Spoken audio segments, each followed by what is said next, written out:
Vamos a dar paso a la siguiente mesa o a los siguientes dos ponentes. Es la mesa dedicada a trauma, ¿no? Y en este sentido yo creo que es un tema también central, es un tema donde la analítica puede sin duda influir y le puede ayudar, sobre todo ayudar mucho al manejo de este tipo de pacientes, ¿no? Tenemos un poco dos charlas diferenciadas en esta, una que hemos realizado desde el servicio SAMUR y que presentará Fernando Monforte. Fernando Monforte es un médico voluntario del servicio y que bueno, forma parte de este estudio que hemos elaborado con varios hospitales, que nos explicará. Y luego tenemos al doctor Fernando Rosell, que es médico del 061 de La Rioja, y además de todo ello, creo que es un poco conocer la historia de Fernando, es el director del proyecto Oscar, todas estas publicaciones que se han hecho en Resuscitation, bueno, pues él las ha dirigido, él dirige este grupo de investigadores en toda España que bueno, pues ha posibilitado quizás los mejores datos de paradas cardíacas hasta ahora. Y ahora se ha metido con otra cosa, que es con un proyecto en el cual la mayoría de los servicios de emergencia del país están incluidos relacionados con un registro de trauma y relacionado con intentar conseguir un mejor manejo del trauma a nivel hospitalario. Bueno, yo no tengo ya por qué hablar más, os dejo con Fernando Monforte, con el primero de estas ponencias. Buenos días a todos, yo soy Fernando Monforte, soy médico de emergencias y también soy voluntario de protección civil aquí en SAMUR. En primer lugar, dar las gracias a SAMUR por la invitación para dar esta ponencia. Gracias también a Siemens por su colaboración para el desarrollo de esta jornada. Y gracias a todos vosotros por vuestro interés en esta jornada, tanto los que estáis aquí de forma presencial como los que estáis siguiendo esta jornada desde vuestra casa, que esperamos que sea y esté siendo de vuestro interés. Si hablamos de la analítica en SAMUR, pues nos tenemos que remontar al año 1998, finales de los años 90, cuando se implanta en el servicio, y desde entonces pues es un medio diagnóstico que se ha incluido en los procedimientos asistenciales, que cada vez ha ido teniendo una mayor relevancia, se ha ido generalizando su uso, tanto en patologías tiempo dependientes como en otro tipo de patologías, como una técnica que aumenta la capacidad diagnóstica, y esto permite mejorar la capacidad terapéutica, puesto que hace que las medidas terapéuticas que se toman sean más dirigidas a los problemas clínicos concretos que tiene el paciente.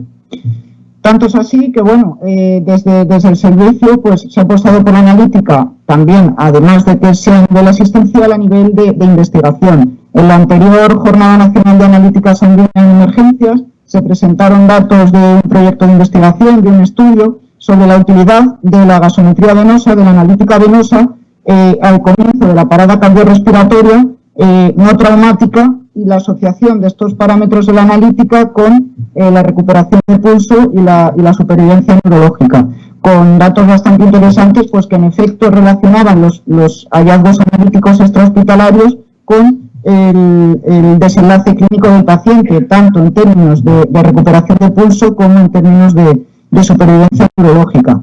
Y esto pues nos llevó a plantearnos si estudiábamos la utilidad de la analítica extrahospitalaria en el pronóstico del trauma crítico. Cuando consultamos un poco y revisamos qué es lo que sabíamos hasta ahora, qué es lo que había publicado, lo que nos encontramos principalmente es que los estudios que están realizados se orientan, o en efecto están realizados principalmente en el ámbito hospitalario, tanto en servicios de urgencias como en unidades de cuidados intensivos. Tratan sobre diferentes mecanismos lesionales, la mayoría están centrados en el lactato y en el déficit de bases, y analizan tanto el pronóstico como un porcentaje importante de los estudios se enfocan al estudio de la necesidad de transfusión y de transfusión masiva de los pacientes traumáticos. Cuando nosotros hablamos del pronóstico de los pacientes traumáticos, en esencia lo que nos estamos fijando es en la gravedad de las lesiones, y esa gravedad de las lesiones pues depende principalmente de la repercusión fisiológica. En esta repercusión fisiológica convergen diferentes factores como la región anatómica, el mecanismo lesional con la transferencia de energía, las comorbilidades y la reserva fisiológica que tiene el paciente. Pero si nosotros ya desde el ámbito extrahospitalario, a nivel extrahospitalario en los servicios de emergencia, queremos valorar la repercusión fisiológica, tenemos un enfoque diagnóstico tradicional que está centrado en parámetros macrodinámicos, ¿no?, con el clásico índice de shock como mayor exponente, con variables como la frecuencia cardíaca y la tensión arterial, y precisamente la incorporación de la analítica lo que nos permite es realizar un enfoque diagnóstico complementario muy interesante, fijándonos en parámetros microhemodinámicos, puesto que lo que ponen de manifiesto los estudios es que la respuesta metabólica a esa agresión que produce el trauma se produce de forma más precoz a esa respuesta macrohemodinámica, de tal forma que evaluando diferentes biomarcadores a nivel microhemodinámico, pues podemos caracterizar mejor el trauma grave, sobre todo en las fases iniciales de la asistencia.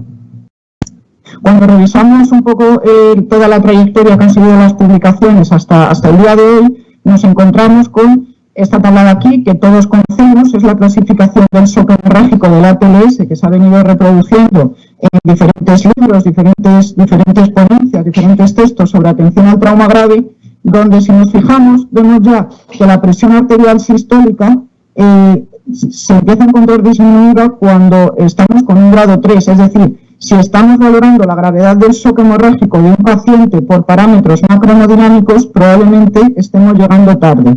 De hecho, este estudio retrospectivo de 8 años, que incluyó a 36.500 pacientes, se vio como únicamente 9,3% de los pacientes podrían ser clasificados adecuadamente según la clasificación ATLS. Y esto llevó a realizar un estudio donde se hicieron subgrupos con los pacientes según los datos del déficit de bases, y estos diferentes grupos, pues se vio que realizando una nueva clasificación en base a estos grupos se mejoraba de forma estadísticamente significativa los requerimientos transfusionales, la transfusión masiva y las tasas de mortalidad, mejor que la clasificación del shock hemorrágico convencional, que no incluía estos parámetros analíticos.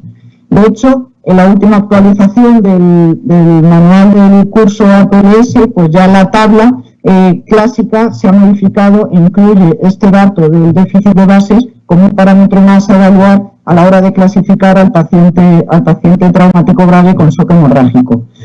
Este otro estudio, que también lo que hizo fue agrupar a los pacientes según el déficit de bases encontrado, pues se vio, hablando ya de puntos de corte concretos que nos sirvan de utilidad para la toma de decisiones clínicas, como un punto de corte inferior a -6 en base de datos, o sea, en déficit de bases inferior a -6, pues conllevaba un aumento importante en la mortalidad de forma estadísticamente significativa.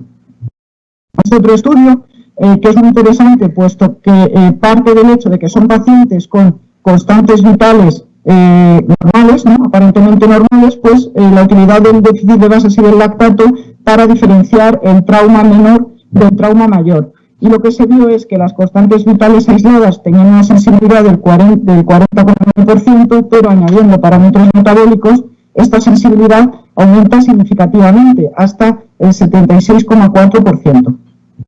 Este otro estudio, que trata en concreto sobre el lactato y su capacidad predictiva para la transfusión masiva, también se centra en pacientes que están hemodinámicamente estables, y he traído este estudio precisamente porque pone un punto de corte en el lactato mayor de 4, relacionándolo con más mortalidad, más estancia hospitalaria, más estancia en UCI, más necesidad de transfusión masiva y más requerimientos transfusionales. Este otro estudio, que ya se centra, y esto es bastante interesante de cara al planteamiento de futuros estudios, ¿no?, hacer subgrupos por determinados tipos de población, pues se vio como en los pacientes con un trauma cerrado que tenían una situación de estabilidad hemodinámica con una sistólica mayor o igual a 90 y eran pacientes ancianos, pues haciendo subgrupos por el lactato y por el déficit de bases, se vio, analizándolo en términos de mortalidad intrahospitalaria, como aquellos pacientes con un lactato venoso significativamente elevado, es decir, mayor de 4, tenían 4,2 veces más probabilidades de morir respecto a los que no lo tenían. Y si nos centramos en un déficit de bases, vemos que los que tenían un déficit de bases mayor, o mejor dicho, menor a -6, pues tenían también más probabilidades de morir. Con lo cual, pues bueno, también vemos como a lo largo de los diferentes estudios todos coinciden un poco en poner como puntos de corte significativos el lactato en 4 y el déficit de bases en -6. Si hablamos de la capacidad predictiva del déficit de bases para pacientes, para detectar lesiones en pacientes con trauma abdominal cerrado, con trauma abdominal contuso, vemos que el grupo con un déficit de bases menor o igual a -6 tenía más laparotomías y más transfusiones sanguíneas, con los datos de sensibilidad, valor predictivo positivo y valor predictivo negativo, que son bastante interesantes y bastante significativos. Es otro estudio que correlacionó los hallazgos en una ecografía, en un protocolo FAST con la gasometría venosa. Se vio como un déficit de bases de -8 se relacionaba con un 92,7% de sensibilidad para hemorragia interna y un déficit de bases de -7 se correlacionaba también con mucha sensibilidad para la mortalidad hospitalaria, de tal forma que concluyeron que el déficit de bases era un marcador accesible y sencillo para identificar el sangrado intraabdominal y para predecir la mortalidad hospitalaria en pacientes con trauma abdominal cerrado. Pero no solo como decía al principio, no solo la variable mortalidad es la que se ha estudiado. Este otro estudio del registro de trauma alemán, pues se vio como parámetros, la alteración de parámetros analíticos, en este caso de la hemoglobina y del déficit de bases, pues se relacionaban con alteraciones de la coagulación posteriores que se veían a la llegada del paciente al servicio de urgencias. Y otro este estudio, que ya os adelanto que tiene relación con los resultados que hemos encontrado nosotros, en el cual la hiperglucemia se relaciona como marcador pronóstico de trauma significativo. De tal forma que aquellos pacientes que tenían glucemias más elevadas, situando el punto de corte en 200 de glucemia, pues este punto tenía una sensibilidad del 15% y una especificidad muy alta para las lesiones significativas.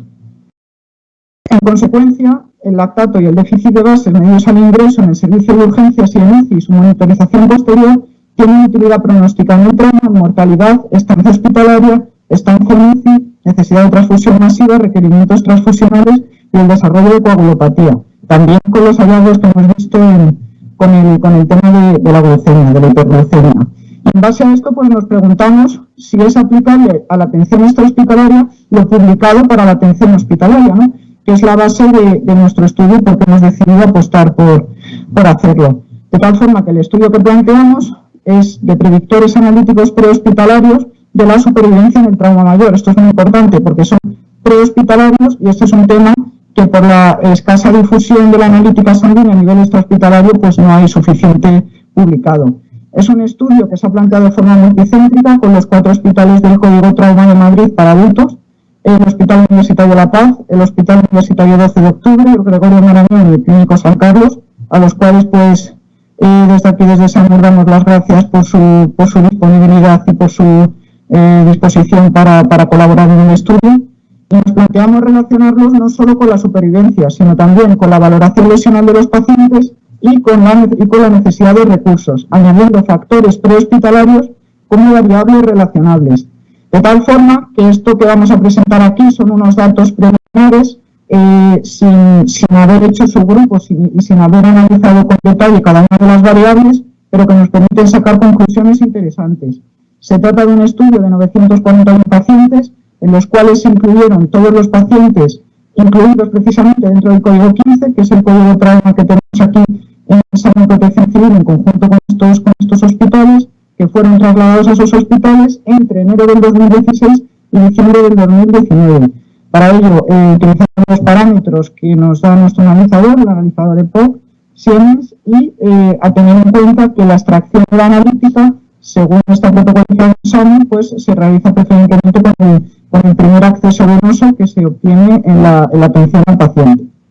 De tal forma que en nuestra muestra vemos como, de forma llamativa, pues el perfil de nuestro paciente es un varón joven o de mediana edad, pues de forma más clara respecto al mismo grupo en el caso de las mujeres, ¿no? De tal forma que el 77% de los pacientes atendidos por SAMUR como código trauma, pues se trataba de varones. Esto es un hallazgo pues, que bueno, los registros internacionales que hemos consultado de trauma pues, es consistente con esto, ¿no? Que los varones es un tipo de paciente pues, que tiene más casos de sufrir de politrauma. Este otro gráfico nos muestra la distribución del mecanismo lesional de los casos que hemos incluido en el estudio, de tal forma que resulta llamativo cómo los incidentes, los casos relacionados con accidentes de tráfico, incluyendo atropellos, pues suponen casi el 50% de los pacientes totales atendidos por trauma grave por SAMUR. Otro aspecto importante, otro colectivo importante de mecanismo lesional atendido por SAMUR serían los precipitados, con un casi 17%, 159 casos, y las agresiones, con 153 casos, con un 16%. Si nos fijamos en cuál es la gravedad de estos pacientes, y para valorar la gravedad hay diferentes escalas, probablemente la que está más utilizada a nivel internacional sea la escala ISS, que más o menos de forma consensuada pues se ha establecido que un ISS mayor a 16 es un paciente traumático grave. Vemos cómo en nuestra muestra los pacientes que tenían mayor gravedad son principalmente atropellos, accidentes de moto, arrollamientos y precipitados. En cuanto a las paradas cardiorrespiratorias traumáticas recuperadas, de todos estos pacientes, 42 sufrieron una parada cardiorrespiratoria en el ámbito extrahospitalario, y a los 30 días, en 12 de estos pacientes, el 28% sobrevivieron y el 70% fallecieron. Si nos centramos en qué mecanismos lesionales se recuperaron más paradas cardiorrespiratorias, pues son los atropellos, los accidentes de tráfico, los accidentes de moto, las agresiones y los precipitados. En cuanto a la supervivencia a los 30 días, que esto es otro parámetro que nos interesa, pues que es indicativo que las cosas se están haciendo bien, vemos como la supervivencia a los 30 días de los pacientes traumáticos graves es bastante alta. Y los datos pues bueno, que nos muestra este gráfico es que los atropellos y los ahorcamientos pues quizás serían los mecanismos lesionales en los cuales la supervivencia a los 30 días dentro de los resultados positivos pues bueno, serían los que presentan menos supervivencia a los 30 días. Si nos centramos y valoramos el tiempo en escena de la unidad de soporte vital avanzado por mecanismo lesional, vemos por ejemplo que uno de los mecanismos lesionales que genera más tiempo en escena es, por ejemplo, los arrollamientos, ¿no? Que esto probablemente esté en relación con la necesidad de intervención de bomberos y del rescate del paciente, puesto que puede quedar en una situación complicada por el arrollamiento por el tren o por el metro.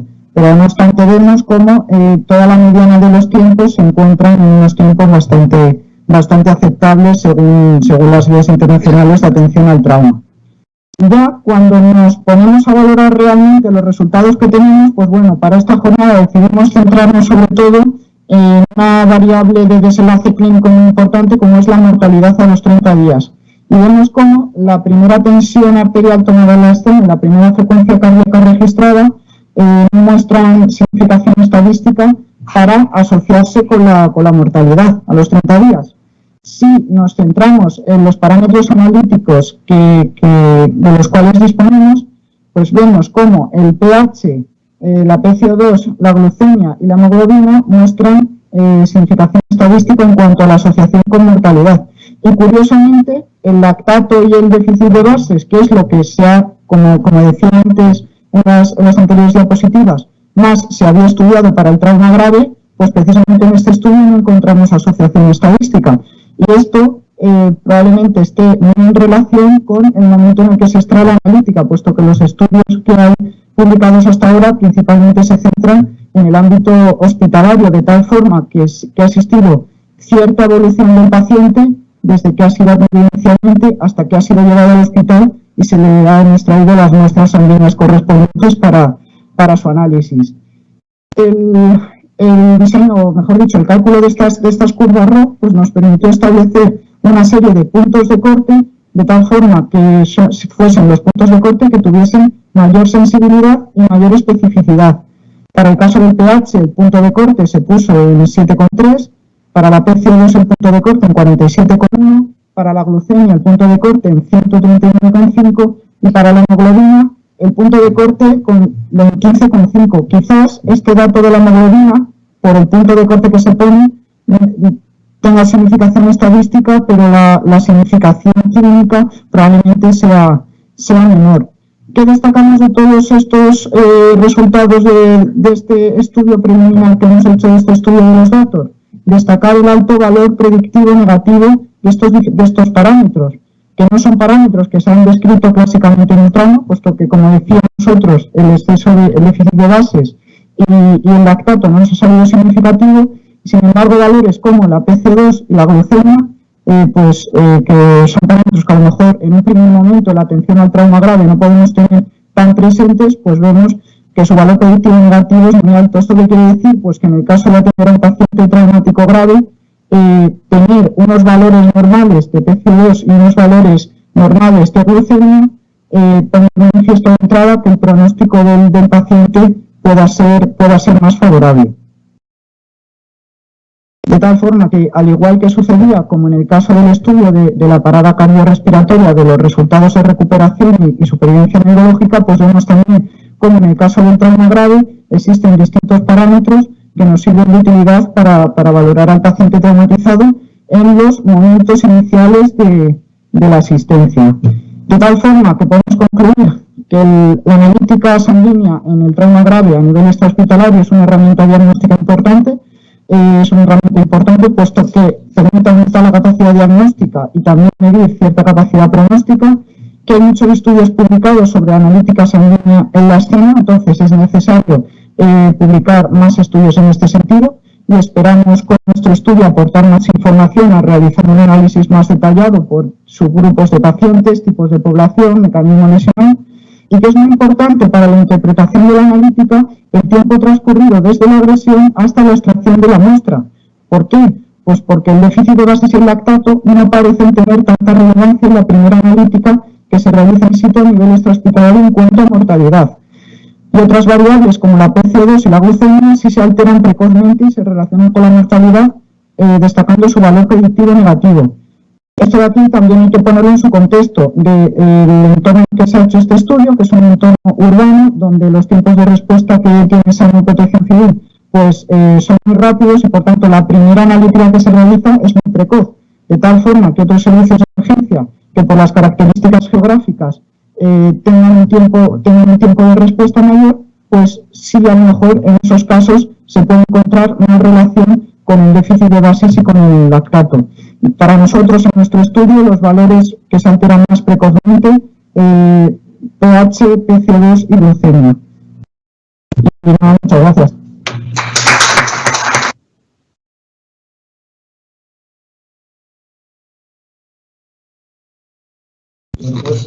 Establecemos un turno de preguntas, si os parece.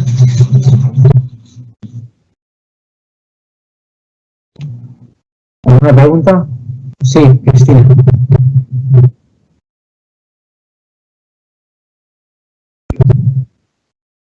Pues buenos días otra vez y enhorabuena por la exposición, que está genial.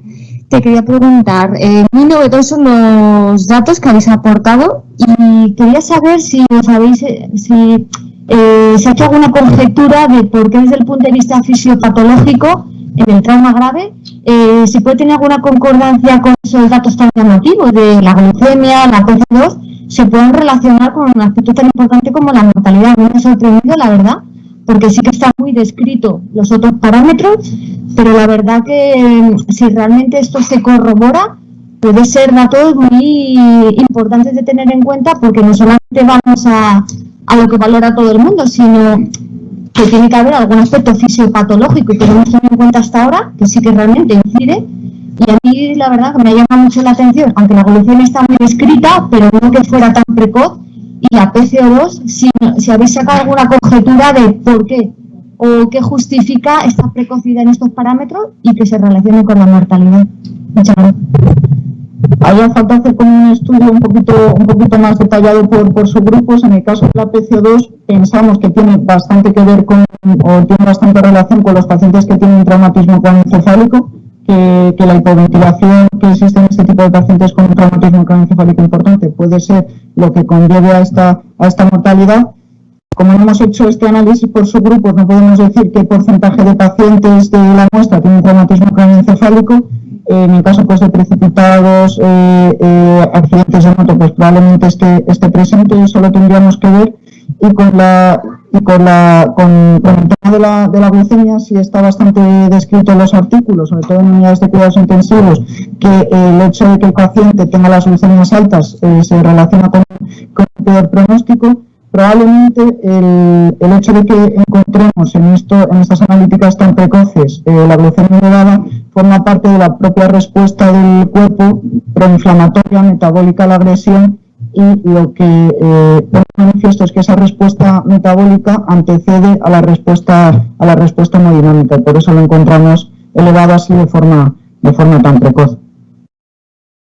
Comentarte también con respecto al CO2, nosotros vimos en el estudio que ha presentado relacionado con la parada cardíaca, nosotros el diseño que hemos hecho ha sido similar con el trauma, ¿no? Que la PCO2 también era quizás uno de los parámetros más significativos, y tampoco fue significativo el lactato, curiosamente, ¿no? Es increíble que en la mayoría de los estudios que hay, hospitalarios todos, el lactato sí que es, digamos, el parámetro clave de la evolución del paciente, ¿no? Incluso se considera hasta el indicador para hacer ECMO, el indicador para muchas cosas, ¿no? Pero efectivamente desde el punto de vista, de un punto de vista tan precoz, ese parámetro microhemodinámico no consigue darnos una relación no solo con la mortalidad, sino también con la valoración nacional. No lo ha presentado Fernando, pero sí hemos hecho en este estudio también una relación entre esos parámetros y las escalas ISS en el hospital, ¿no? De manera que todos los hospitales nos han proporcionado la valoración ISS y también NISS, que quizás es un poco más detallada de cada uno de los pacientes. Y tampoco la relación entre esos parámetros iniciales metabólicos y las escalas de valoración, ya no la mortalidad, que son menos, tampoco era significativa. Y sí era muy significativa en estos mismos parámetros. Y sobre todo, la glucemia, contábamos con la glucemia, porque hay muchísimos trabajos que sí hablaban solo a nivel hospitalario de que la glucemia de estrés, producida por el estrés, como ha dicho Fernando, sí era subsecuente a una agresión y estaba relacionada siempre con la mortalidad, ¿no? De manera que creo que todos tenemos que plantearnos ya el hecho de tratar las glucemias en el trauma, ¿no? Yo creo que es una cosa que aquí hemos propuesto en el servicio muchas veces, ¿no? Y que tenemos que protocolizar. Está claro que debemos, en aras de la evidencia científica que existe, de empezar a disminuir todas las glucemias de estrés en pacientes obviamente que diabéticos, no diabéticos, pero hay que diferenciar de menos de 180, ¿no? Digamos que ese es un poco el punto de corte internacional. Sí. Javier.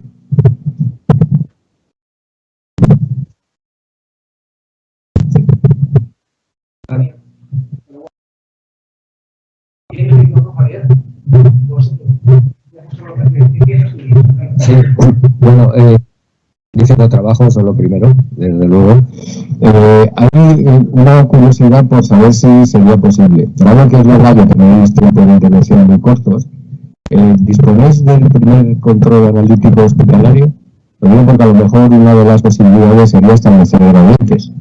Es decir, a lo mejor el dato de punto, el valor crudo vuestro, con un tiempo tan precoz no es, digamos, un parámetro tan claramente definitorio, pero a lo mejor sí puede darlo un incremento, un punto de gradiente, un porcentaje de crecimiento, tal y como hemos visto que ocurre con los patrones estos de confirmación, de descarte, de infarto, etcétera, con otros marcadores. ¿Os pueden proporcionar los hospitales esa primera analítica? Sí que es verdad que es un dato bastante interesante, porque de hecho en los estudios que hay publicados sí se ve que la monitorización de esos niveles dentro del hospital tiene su relevancia clínica y su significación estadística, y por qué no incorporar el valor que nosotros aportamos y comprobar precisamente si la monitorización iniciada en el ámbito extrahospitalario pues tiene su utilidad clínica. como parte de la asistencia que realiza SAMUR a los pacientes, SAMUR tiene incluido el seguimiento de estos pacientes críticos que van al hospital, un seguimiento con diferentes periodos de tiempo, ¿no? Cuando pasan unas horas, cuando pasan 24 horas y cuando pasan 7 días.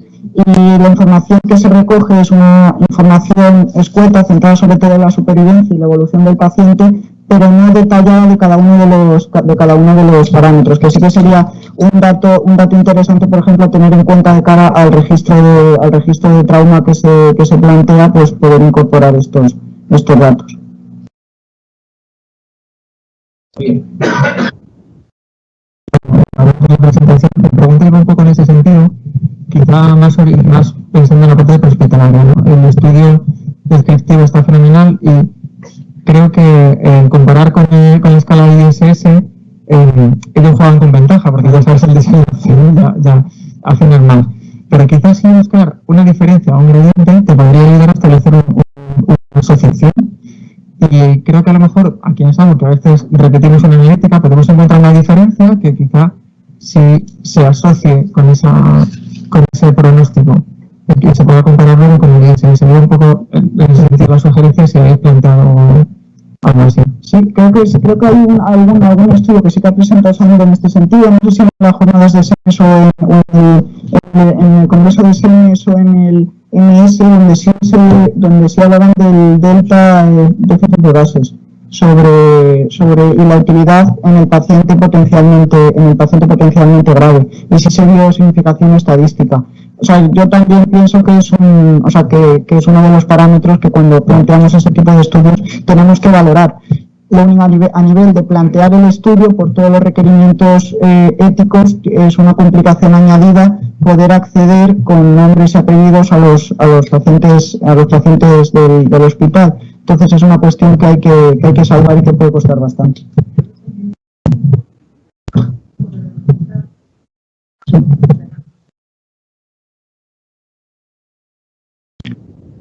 Sí, el problema de estos estudios, que por cierto ha sido pasado por un comité ético y nos pusieron varios condicionantes, por supuesto la anonimización es la primera, la segunda es el hecho de que estos datos estuvieran dentro de una base de datos de tipo 1, etcétera, etcétera, que no pudieran seguirse y que no pudiera referenciarse el nombre.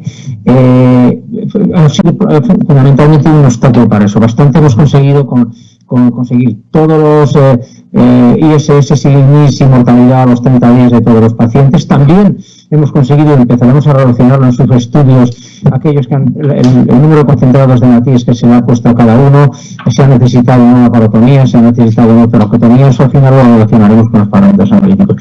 Con respecto al tema de la segunda analítica, es cierto, ¿no? Sería excelente que pudiéramos poner la segunda analítica que se hace en la escena, pero no siempre se hace segunda analítica. O sea, hemos conseguido, y esto en los últimos años, porque antes no se hacía, no el 100% de los equipos de SAMUR hacían analítica en todos los pacientes sanitarios, ahora sí, pero no el 100% hacen segunda analítica. Pero en los casos en los que hemos visto que se hace segunda analítica, y bueno, cuando hemos estado en la escena lo hemos visto, quizás ese segundo lactato, ese segundo exceso de base sí fuera significativo, sin duda, porque se ve, a pesar de una reposición agresiva en los primeros 10 minutos, sí se observa, cuando todavía esa reposición no ha actuado sobre la microhemodinamia, sí se observa ya que el lactato ha subido 2 o 3 puntos, que el exceso de bases ha bajado.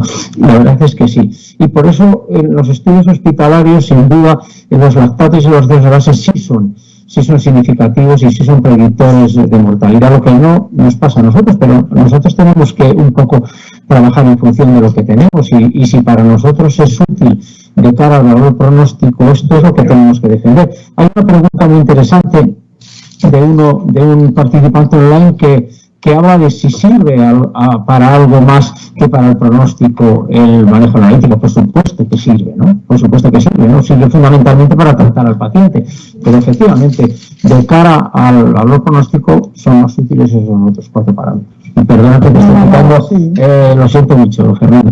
¿Tenemos alguna otra pregunta? ¿Hay alguna más en la sala? Porque hay alguna otra pregunta. Vale, pues tú primero, si luego empezamos online.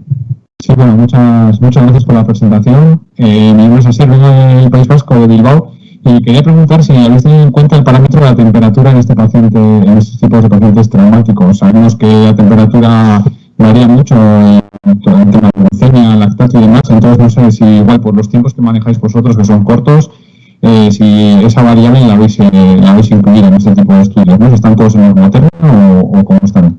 Y si prevéis algún tipo de variación en cuanto también a predicción de mortalidad. En cuanto al estudio, al análisis estadístico preliminar que hemos presentado, no hemos tenido en cuenta la temperatura. Sí, en los registros que tiene SAMUR, en aquellos pacientes en los que se ha tomado la temperatura, pues consta que se ha tomado la temperatura. Y luego también tenemos el punto de vista del propio analizador, que tiene un intervalo de funcionamiento de la temperatura que incluso a veces nos conlleva cierto retraso, porque tenemos, sobre todo en las noches que hace más frío, calentarlo previamente para que entre en rango y pueda funcionar. De tal forma que, aunque no exista en todos y cada uno de los pacientes una temperatura tomada, sí el analizador pone una limitación a los rangos de temperatura en los cuales se analiza la muestra. Con alguna pregunta online, si no hay otra presencial. Dice Juan Carlos, ¿algún marcador de inflamación al resultado ofrecido? Algo interesante en pronóstico y gravedad en algún estudio, y marcadores de alteración de coagulación. Los marcadores, hay que diferenciar entre marcadores que se puedan obtener a nivel extrahospitalario y aquellos marcadores que puedan observarse a nivel hospitalario. Y sí que es verdad que hay algún estudio más centrado en el ámbito experimental, donde sí se han estudiado de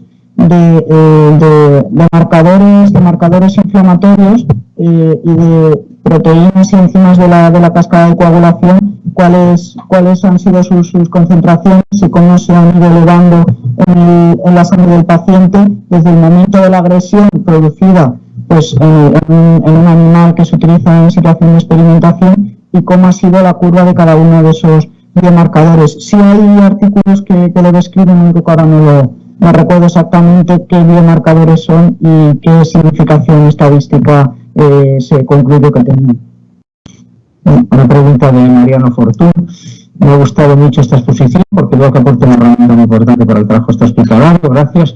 Me llama la atención la precocidad de los datos en cuanto a los parámetros. ¿Crees que está relacionado con vuestros tiempos de respuesta? ¿Cuál es la media y mediana de vuestro tiempo de respuesta? Pues es un poco de lo que justamente señalaban las conclusiones, ¿no? Que estos datos que tenemos son muy interesantes, y sobre todo la crítica, entre comillas, que hace nuestro estudio al lactato y el déficit de bases hay que enmarcarlo a los tiempos de respuesta que tenemos, y en este caso a la precocidad de la analítica. Los tiempos medios de respuesta de SAMUR están por debajo de los 10 minutos, no sé en el último trimestre cuál es el número exacto, pero bueno, están por debajo de los 10 minutos, y teniendo en cuenta que esa primera analítica se extrae en la inmensa mayoría de los casos con el primer acceso venoso, pues nos hace pensar que más o menos es razonable pensar que esa analítica está realizada en los primeros 20 minutos, 25, y con toda seguridad desde que se ha producido el incidente, desde que se ha producido la agresión. ¿Alguna otra pregunta? Bueno, muchísimas gracias, Fernando, y pasamos a... Sí, hola, buenos días. Bueno, yo se me ha adelantado el doctor Armala, porque a mí me parece también emocionante estar después de casi un año y medio, una cosa así, encontrarnos presencialmente, también con muchos compañeros que están online. Con sorpresa he visto que hasta me cabía la chaqueta después del confinamiento, y la verdad es que es un momento, bueno, es un momento que no puedo por menos de dar las gracias a SAMUR, agradecer así el empeño, y bueno, un reconocimiento especial a mi viejo amigo, porque nos conocemos de hace muchos años, no por otro motivo.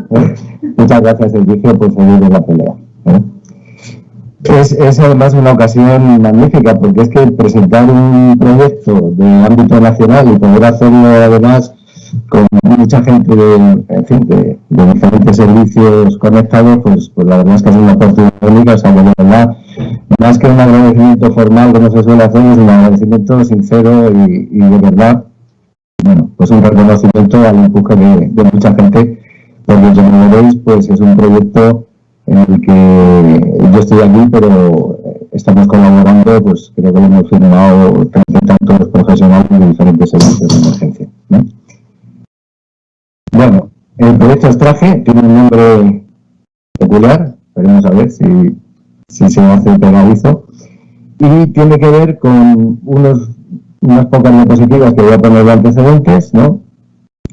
Porque realmente estamos hablando a lo largo de toda la jornada de hoy sobre trauma grave, pero claro, como ocurre siempre en España, ¿qué sabemos realmente del trauma grave?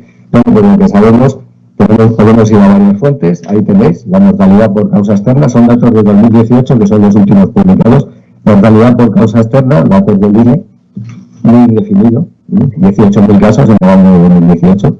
Mortalidad en accidentes de tráfico, fijaos cómo bajó en 2018, 1.300 muertos, 4.500 heridos graves, de los cuales no sabemos demasiado. Y luego tenemos datos de algunos registros específicos, algunos datos de algunos servicios, excelente la recogida que habéis hecho, y espero que de nuevo tendréis una publicación magnífica seguro. Tenemos datos de 2 registros de ámbito de comunidad autónoma, consolidados y que han presentado algunos resultados, Navarra y Cataluña, y luego un registro muy interesante que se hace en las unidades coronarias de España. Lo impulsó el grupo de Eurotrauma de la Sociedad de Medicina Intensiva y Críticos.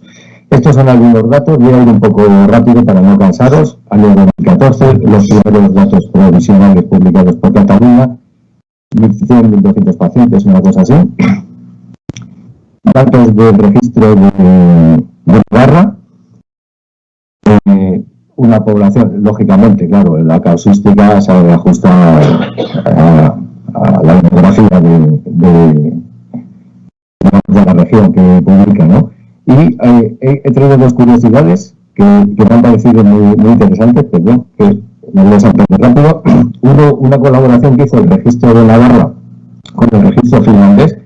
El registro finlandés es un registro no muy extenso, pero ellos, por ejemplo, han validado un protocolo de calidad de vida en el trauma, y es muy interesante. Y también una colaboración con el que probablemente, y luego por nuestros datos, es el registro más importante de trauma a nivel europeo y uno de los más importantes a nivel mundial, que es el registro alemán de trauma grave, ¿no?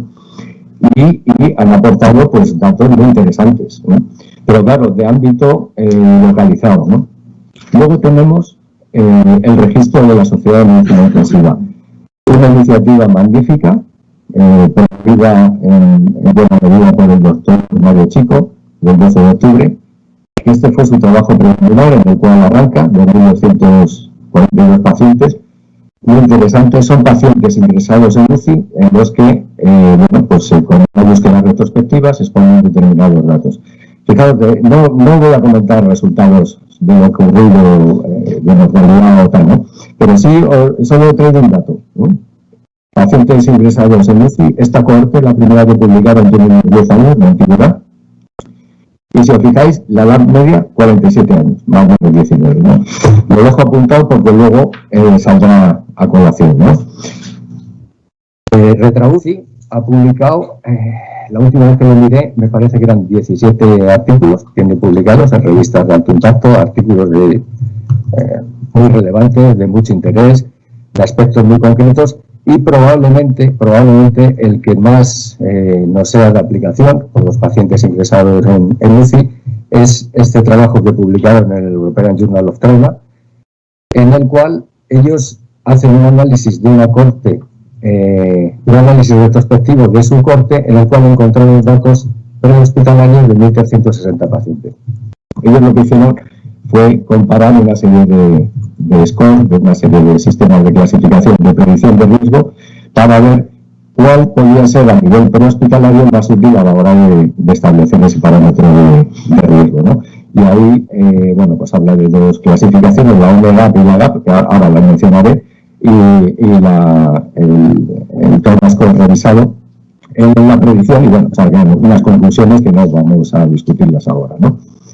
Bueno, pues eso es lo que sabemos, pero ¿qué no sabemos todavía? Pues no sabemos muchísimas cosas, no sabemos cuántos traumados atendemos. Al principio casi lo más sencillo, no sabemos de cuántos estamos hablando, ¿no?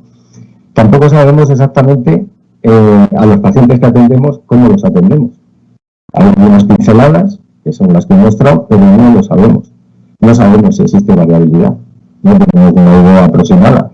Hemos comprobado cuando hicimos los estudios en parada cardíaca que existe una enorme variabilidad, vamos a decir, en la práctica general, en la población atendida y en los resultados finales que se obtienen en la parada cardíaca en el conjunto del Estado. Si eso es así en parada cardíaca, que es probablemente el proceso más estandarizado, más protocolizado y más reglado, sobre todo además por la premura de los tiempos y la manera de hacerlo, que nos podemos encontrar en el trauma grave, pues probablemente sea, digamos, una variabilidad esperable, probablemente lógica y que sea multifactorial, pero no la conocemos, ¿no?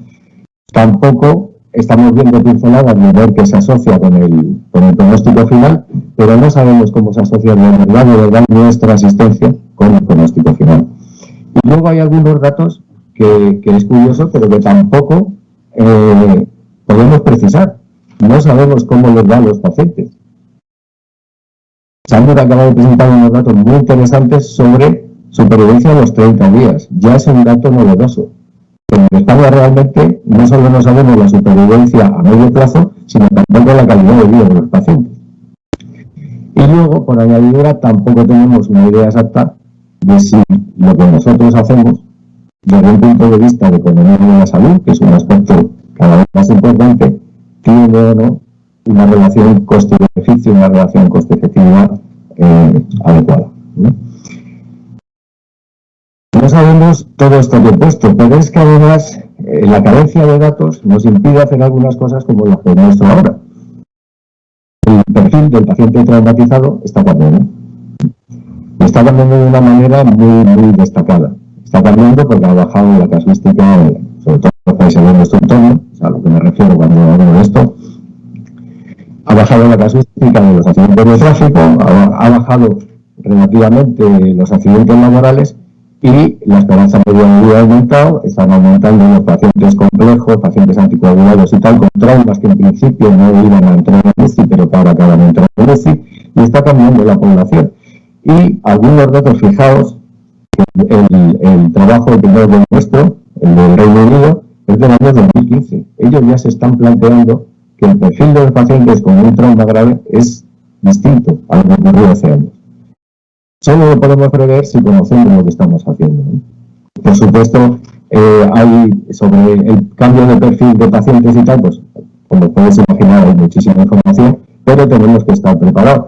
Y luego hay un aspecto que no me resisto a traer aquí. Somos de los pocos países del mundo que vamos con médico a bordo. Y hay bastantes datos que hablan del beneficio de tener unidades de este tipo, el beneficio para el paciente, ¿no?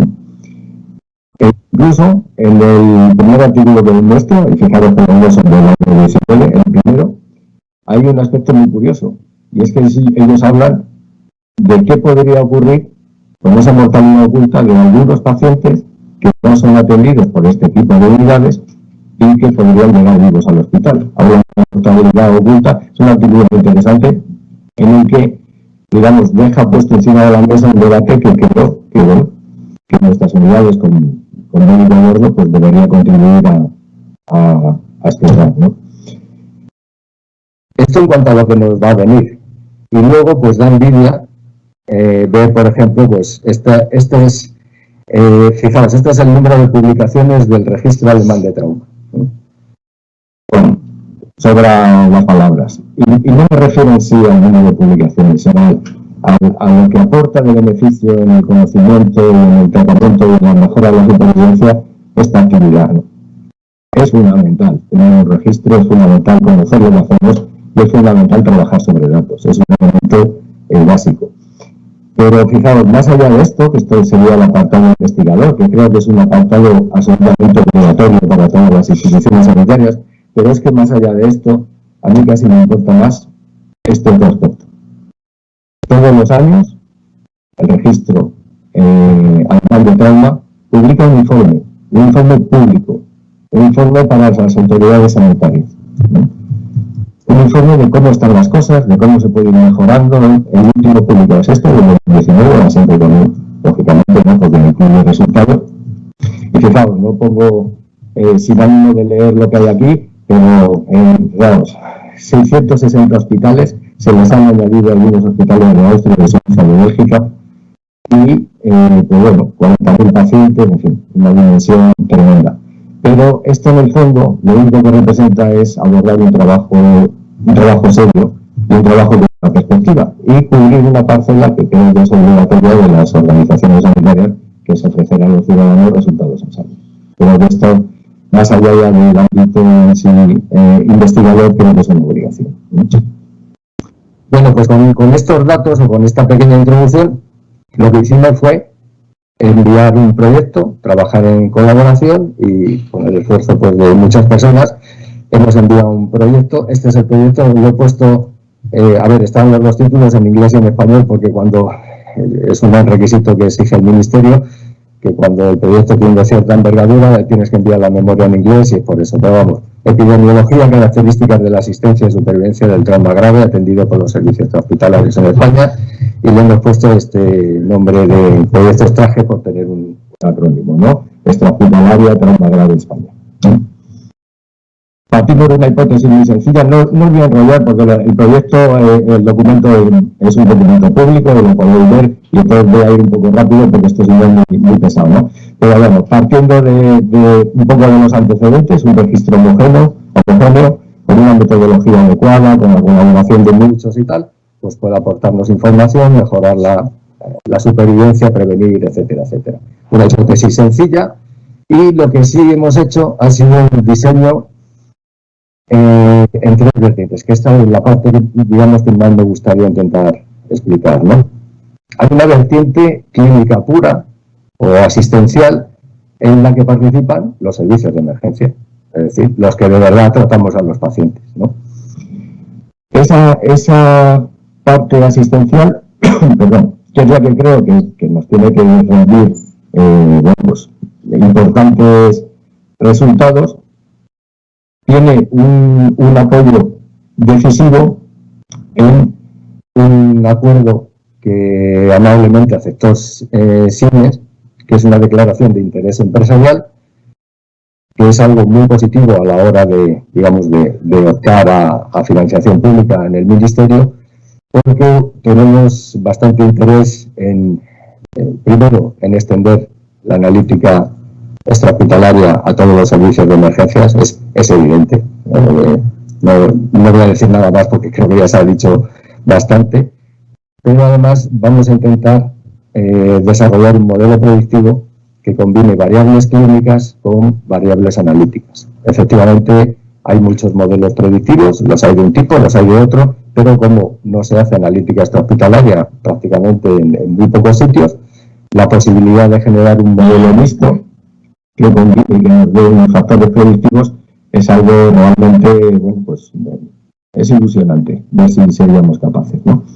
Luego hay una parte de epidemiología que hemos abordado, y aquí pues hemos intentado buscar a instituciones que trabajen en este ámbito, que trabajen con una garantía de calidad importante, y en este sentido participan en el proyecto de la Escuela Andaluza de Salud Pública, y ellos van a ser los encargados de hacer un análisis de calidad de vida. Va a ser complejo, lo veréis ahora en las etapas que voy a explicar, va a ser complejo, porque para eso lo primero es validar un tipo de encuesta, ¿no?